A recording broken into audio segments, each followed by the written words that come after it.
Most of the students ಬೆಂಗಳೂರಿಗೆ ಬರೋದು 30,000-40,000 salary and reputed ಕಂಪ್ನಿಲಿ ಜಾಬ್ ಸಿಗ್ಬೇಕಂತೇಳಿ. ಸ್ಕಿಲ್ಸ್ ಇದೆ, ಡೈಲಿ ಜಾಬ್ ಅಪ್ಡೇಟ್ ಮಾಡ್ತಿರ್ತಾರ, ಆದ್ರೆ ಇಂಟರ್ವ್ಯೂಗೆ ಆಪರ್ಚುನಿಟಿ ಸಿಗ್ತಿಲ್ಲ. ಸೊ ರಿಯಾಲಿಟಿಲಿ ಕಂಪನಿಗೆ ಏನ್ ಬೇಕು, ಜಾಬ್ ಅಪ್ಲೈ ಮಾಡಿದ್ರು ಕಂಪನಿ ಕಡೆಯಿಂದ ರಿಪ್ಲೈ ಬಂದಿಲ್ಲ ಅಂತಂದ್ರೆ ನೀವು ಅಪ್ಲೈ ಮಾಡ್ತಾ ಇರೋ ಮೆಥಡ್ ರಾಂಗ್ ಇರ್ಬೋದು. ಇದನ್ನೆಲ್ಲ ಕನ್ಸಿಡರ್ ಮಾಡಿ ನೋಡಿದ್ರೆ ನಿಮ್ಮ ರೆಸ್ಯೂಮೆ ಫಿಲ್ಟರ್ ಆಗ್ತಿಲ್ಲ ಅಂತ ಅರ್ಥ.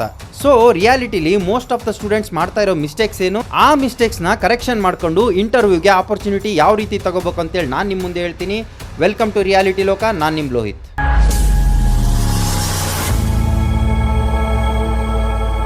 ಬೆಂಗಳೂರಿಗೆ ಜಾಬ್ ಸಲುವಾಗಿ ಎಷ್ಟೋ ಸ್ಟೂಡೆಂಟ್ಸ್ ಬರ್ತಾರ, ಆದ್ರೆ ಟ್ರೈನಿಂಗ್ ಇನ್ನೂ ಕಂಪ್ಲೀಟ್ ಆಗಿರಲ್ಲ. 30-40% ಸ್ಟೂಡೆಂಟ್ಸ್ ಡ್ರಾಪ್ ಔಟ್ ಮಾಡ್ತಾರ ಅಂಡ್ ಎಷ್ಟೋ ಸ್ಟೂಡೆಂಟ್ಸ್ ಗೆ ಜಾಬ್ ಸಿಗ್ತಿಲ್ಲ. ಜಾಬ್ ಸಿಗ್ತಿಲ್ಲ ಅಂತಂದ್ರೆ ಮಾಡ್ತಾ ಇರೋ ಮಿಸ್ಟೇಕ್ಸ್ ಏನು, ಸ್ಕಿಲ್ ಬಿಲ್ಡ್ ಮಾಡಕ್ಕಿಂತ ಮುಂಚೆ ಸ್ಯಾಲರಿ ಅಂಡ್ ರೆಪ್ಯೂಟೆಡ್ ಕಂಪನಿಲಿ ಜಾಬ್ ಸಿಗ್ಬೇಕು ಅಂತ ಎಕ್ಸ್ಪೆಕ್ಟ್ ಮಾಡ್ತಿರೋದು. ಟೈಮ್ಸ್ ಆಫ್ ಇಂಡಿಯಾ ಅವರು ಹೇಳ್ತಾ ಇದಾರ, ಎಜುಕೇಶನಲ್ ಎಕ್ಸ್ಪರ್ಟ್ಸ್ ಅಂಡ್ ಎಂಪ್ಲಾಯ್ಸ್ ಗಳ ಒಂದು ಒಪಿನಿಯನ್ ಕೊಟ್ಟಿದ್ದಾರೆ. ಮಾರ್ಕೆಟಿಗೆ ಬೇಕಾಗಿರೋ ಸ್ಕಿಲ್ಸ್ ಕಾಲೇಜ್ ಸಿಲೆಬಸ್ ಅಲ್ಲಿ ಗ್ಯಾಪ್ ಇದೆ ಅಂತಂದೇಳಿ 2026-27 ಇಸ್ವಿಯಿಂದ AI ಅಂದ್ರೆ ಆರ್ಟಿಫಿಷಿಯಲ್ ಇಂಟೆಲಿಜೆನ್ಸ್ ಸಬ್ಜೆಕ್ಟ್ ನ ಕಡ್ಡಾಯ ಮಾಡ್ಬೇಕಂತ ಹೇಳಿದಾರೆ. ಇದರಿಂದ ಸ್ಟೂಡೆಂಟ್ಸ್ ಗಳಿಗೆ ಏನ್ ಲಾಭ ಅಂತಂದ್ರೆ ಪ್ರಾಕ್ಟಿಕಲ್ ಸ್ಕಿಲ್ ಇಂಪ್ರೂವ್ಮೆಂಟ್ ಆಗುತ್ತೆ ಅಂಡ್ ಜಾಬ್ ಆಪರ್ಚುನಿಟೀಸ್ ಕೂಡ ಜಾಸ್ತಿ ಇದಾವ. ಮಿಸ್ಟೇಕ್ ನಂಬರ್ 2, ರೆಸ್ಯೂಮೆನ ಕಾಪಿ ಪೇಸ್ಟ್ ಮಾಡ್ತಾ ಇರೋದು. ಟೈಮ್ಸ್ ಆಫ್ ಇಂಡಿಯಾ ಅವರು ಹೇಳ್ತಿದಾರೆ, resumes are losing their grip on hiring. Present job market situation ಅಲ್ಲಿ ನಿಮ್ಮ ರೆಸ್ಯೂಮೆನ ನೋಡಿ ಜಾಬ್ ಕೊಡೋದು ಕಡಿಮೆ ಆಗಿದೆ ಅಂತೇಳಿ, ರೆಸ್ಯೂಮೆಗಿಂತ ನಿಮ್ ಸ್ಕಿಲ್ಸ್ ಇಂಪಾರ್ಟೆಂಟ್ ಆಗುತ್ತೆ ಅಂತೇಳಿ ಮೆನ್ಷನ್ ಮಾಡಿದಾರೆ. And most of the students resume power ಕಡಿಮೆ ಆಗಿದೆ ಅಂತೇಳಿ. ಸೊ ಅದರಲ್ಲಿ ಕನ್ಸಿಡರ್ ಮಾಡಿ ನೋಡಿದ್ರೆ ರೆಸ್ಯೂಮೆಲಿ ಆಲ್ಮೋಸ್ಟ್ ಸ್ಟೂಡೆಂಟ್ಸ್ ಸೇಮ್ ಕೀವರ್ಡ್ಸ್ ನ ಯೂಸ್ ಮಾಡ್ತಿದಾರೆ. Fake experience and fake projects ಕೂಡ ಇರಬಹುದು ಅಂತೇಳಿ. ರಿಕ್ರೂಟರ್ಸ್ಗೆ ರಿಯಲ್ ಪ್ರೂಫ್ ಬೇಕಾಗಿರುತ್ತಾ, ಸೇಮ್ ಟೆಂಪ್ಲೇಟ್ಸ್ ನ ಯೂಸ್ ಮಾಡೋದು ಅಂಡ್ ಫೇಕ್ ಪ್ರಾಜೆಕ್ಟ್ಸ್ ನ ಮೆನ್ಷನ್ ಮಾಡಿದ್ರೆ ರಿಕ್ರೂಟರಿಗೆ ಈಸಿಯಾಗಿ ಗೊತ್ತಾಗುತ್ತೆ. ಒಂದು ಕಂಪನಿ ಸ್ಟೂಡೆಂಟ್ಸ್ ಕಡೆಯಿಂದ ಏನ್ ಎಕ್ಸ್ಪೆಕ್ಟ್ ಮಾಡುತ್ತಂದ್ರ practical knowledge, projects, problem solving ability and main important communication, interview performance. And most of the students ಮಾಡ್ತಾ ಇರೋ ಮೇನ್ ಮಿಸ್ಟೇಕ್, ಲಿಂಕ್ಡ್ಇನ್ ನ ಇಗ್ನೋರ್ ಮಾಡ್ತಾ ಇರೋದು. ಎಷ್ಟೋ ಸ್ಟೂಡೆಂಟ್ಸ್ ಲಿಂಕ್ಡ್ಇನ್ ಅಲ್ಲಿ ಪ್ರೊಫೈಲ್ ಕ್ರಿಯೇಟ್ ಮಾಡಿ ಹಂಗೆ ಬಿಟ್ಬಿಡ್ತಾರ, ರೆಸ್ಯೂಮ್ ನ ಅಪ್ಲೋಡ್ ಮಾಡಿ ಸೈಲೆಂಟ್ ಆಗ್ಬಿಡ್ತಾರ. ನೆಟ್ವರ್ಕಿಂಗ್ ಮೆಸೇಜ್ ಮಾಡೋದಕ್ಕೆ ಸಂಕೋಚ ಪಡೋದು, ಅದರಲ್ಲಿ ಪ್ರಾಜೆಕ್ಟ್ಸ್ ನ ಅಪ್ಡೇಟ್ ಮಾಡದೇ ಇರೋದು. ಈ ಲಿಂಕ್ಡ್ಇನ್ ಅನ್ನೋ ಒಂದು ಪ್ಲಾಟ್ಫಾರ್ಮ್ ಜಾಬ್ ಸೀಕರ್ಸ್ ಗೆ main important. Resume ATS pass ಆದ್ರೂ ನಿಮ್ಮ ಪ್ರೊಫೈಲ್ ವೀಕ್ ಇದ್ರೆ ರಿಜೆಕ್ಟ್ ಆಗುತ್ತೆ ಅಂಡ್ ರೆಫರಲ್ ಚಾನ್ಸ್ ಕಡಿಮೆ. ಫ್ರೆಶರ್ಸ್ ಗಳಿಗೆ ಇಂಟರ್ನ್ಶಿಪ್ ಅಂಡ್ ಜಾಬ್ ಮಿಸ್ ಆಗೋ ಚಾನ್ಸಸ್ ಇರುತ್ತೆ. ಸೊ ಇದನ್ನ ನಾನಷ್ಟೇ ಹೇಳ್ತಿಲ್ಲ, ಟೈಮ್ಸ್ ಆಫ್ ಇಂಡಿಯಾ ಅವರು ಕೂಡ ಹೇಳ್ತಿದ್ದಾರೆ.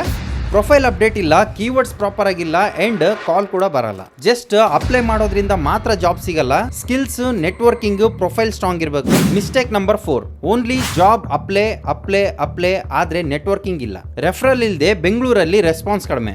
ಲಿಂಕ್ಡ್ಇನ್ ಅವರೇ ಹೇಳ್ತಾ ಇದಾರೆ 85% ಆಫ್ ಜಾಬ್ಸ್ ನೆಟ್ವರ್ಕಿಂಗ್ ಮೂಲಕನೇ ಫಿಲ್ ಆಗ್ತಿದಾವ ಅಂತೇಳಿ. 70% of job openings publicly advertise ಆಗಲ್ಲ. ತುಂಬಾ ವೇಕೆನ್ಸೀಸ್ ಹಿಡನ್ ಆಗಿರ್ತಾವ. Internal hiring and referral through fill ಆಗ್ತಿದಾವ. ಫ್ರೆಶರ್ಸ್ ಗಳಿಗೆ ಅಪ್ಲಿಕೇಶನ್ ಇಂಪಾರ್ಟೆಂಟ್ ಆಗುತ್ತಾ, ರೆಫರಲ್ ಇದ್ರೆ ಚಾನ್ಸಸ್ ಬೂಸ್ಟ್ ಆಗುತ್ತಾ. ಜಾಬ್ ಸರ್ಚ್ ಮಾಡಬೇಕು ಅಂತ ಅಂದ್ರೆ ನೆಟ್ವರ್ಕಿಂಗ್ ಅನ್ನೋದು ಬಹಳ ಮ್ಯಾಟರ್ ಆಗುತ್ತಾ. ಲಿಂಕ್ಡ್ಇನ್ ಅಲ್ಲಿ ಎಂಪ್ಲಾಯ್ಸ್ ಗಳನ್ನ ಕನೆಕ್ಟ್ ಆಗ್ರಿ. ಮಿಸ್ಟೇಕ್ ನಂಬರ್ 5, 100% ಜಾಬ್ ಗ್ಯಾರಂಟಿ ಅನ್ನೋ ಇನ್ಸ್ಟಿಟ್ಯೂಟ್ ನ ನಂಬೋದು. ಬೆಂಗಳೂರಲ್ಲಿರೋ ಫ್ರಾಡ್ ಇನ್ಸ್ಟಿಟ್ಯೂಟ್ ಗಳ ಬಗ್ಗೆ ನಾನು ಕ್ಲಿಯರ್ ಆಗಿ ವಿಡಿಯೋ ಮಾಡಿದೀನಿ. ಆ ವಿಡಿಯೋ ಲಿಂಕ್ ಕೂಡ ನಾನು ಡಿಸ್ಕ್ರಿಪ್ಷನ್ ಅಲ್ಲಿ ಹಾಕಿರ್ತೀನಿ, ಅದನ್ನ ನೋಡ್ರಿ. ಮಿಸ್ಟೇಕ್ ನಂಬರ್ 6, ರಾಂಗ್ ರೋಲ್ ನ ಚೂಸ್ ಮಾಡೋದು. ನಿಮ್ಮ ಡಿಸಿಷನ್ಸ್ ಗಳು ಪ್ರಾಪರ್ ಆಗಿರಬೇಕು. ಫಾರ್ ಎಕ್ಸಾಂಪಲ್ ಡೇಟಾ ಅನಲಿಸ್ಟ್ ಆಗಬೇಕು ಅಂತ ಅಂದ್ರೆ ಆ ಒಂದು ರೋಲ್ ಮಾತ್ರ ಕಾನ್ಸಂಟ್ರೇಟ್ ಮಾಡ್ರಿ. ಇನ್ ಕೇಸ್ ನಿಮಗೆ ಟೆಸ್ಟಿಂಗ್ ಅಲ್ಲಿ ಇಂಟ್ರೆಸ್ಟ್ ಇದೆ ಬಟ್ ನೀವು ಡೆವಲಪರ್ ಗೆ ಅಪ್ಲೈ ಮಾಡ್ತೀರಾ ಅಂದ್ರೆ ವೇಸ್ಟ್. ಎಕ್ಸೆಲ್, SQL ನಾಲೆಡ್ಜ್ ಇಲ್ಲದೆ ಡೇಟಾ ಅನಾಲಿಟಿಕ್ಸ್ ರೋಲಿಗೆ ಜಾಬ್ ಅಪ್ಲೈ ಮಾಡೋದು. ಸೊ ಬ್ಲೈಂಡ್ ಅಪ್ಲೈ ಮಾಡಕ್ ಹೋಗ್ಬೇಡ್ರಿ, ಇದರಿಂದ ರಿಜೆಕ್ಷನ್ಸ್ ನ ಕಾಣ್ತೀರಿ. ಇದರಿಂದ ರಿಜೆಕ್ಟ್ ಆಯ್ತು ಅಂತಂದ್ರೆ ನಿಮ್ ಕಾನ್ಫಿಡೆನ್ಸ್ ಲೆವೆಲ್ ಕಡಿಮೆ ಆಗುತ್ತಾ. ಅಂಡ್ ಮಿಸ್ಟೇಕ್ ನಂಬರ್ 7, ಪೇಷನ್ಸ್ ಇಲ್ಲದೆ ಗಿವ್ ಅಪ್ ಮಾಡೋದು. ಬೆಂಗಳೂರಲ್ಲಿ ಎಷ್ಟೋ ಸ್ಟೂಡೆಂಟ್ಸ್ ನಾನು ನೋಡಿದೀನಿ. For example course duration 5 months ಅಂತ ಅನ್ಕೊಂಡ್ರೆ ಅದರಲ್ಲಿ 2 to 3 ಮಂತ್ಸ್ ಒಳಗಡೆ ಎಷ್ಟೋ ಸ್ಟೂಡೆಂಟ್ಸ್ ಇಂಟ್ರೆಸ್ಟ್ ನ ಕಳ್ಕೊಂಡು ಗಿವ್ ಅಪ್ ಮಾಡಿರೋರು ತುಂಬಾ ಜನ ನೋಡಿದೀನಿ. ಇದೆಲ್ಲ ಮೋಸ್ಟ್ ಆಫ್ ದ ಸ್ಟೂಡೆಂಟ್ಸ್ ಮಾಡ್ತಾ ಇರೋ common mistake. Times of India ಅವರು ಕೂಡ ಹೇಳ್ತಾ ಇದಾರೆ, ಜಸ್ಟ್ ಜಾಬ್ ಅಪ್ಲೈ ಮಾಡೋದು ಅಷ್ಟೇ ಅಲ್ಲ, ಫಾಲೋ ಅಪ್ ಕೂಡ ಮಾಡ್ಬೇಕಂತೇಳಿ. ಒಂದೇ ರೆಸ್ಯೂಮ್ ನ ಎಲ್ಲಾ ಜಾಬಿಗೂ ಯೂಸ್ ಮಾಡೋದು, ಲಿಂಕ್ಡ್ಇನ್ ಪ್ರೊಫೈಲ್ ವೀಕ್ ಇರೋದು, ಸ್ಕಿಲ್ ಪ್ರೂಫ್ ಇಲ್ಲದೆ ಇರೋದು, ಇಂಟರ್ವ್ಯೂ ಪ್ರಿಪರೇಷನ್ ನ ಸ್ಕಿಪ್ ಮಾಡೋದು, ಫಾಲೋ ಅಪ್ ಮಾಡದೆ ಗಿವ್ ಅಪ್ ಮಾಡೋದು. ಇಷ್ಟೆಲ್ಲ common mistakes times of India ಅವರು ಹೇಳ್ತಾ ಇದಾರೆ.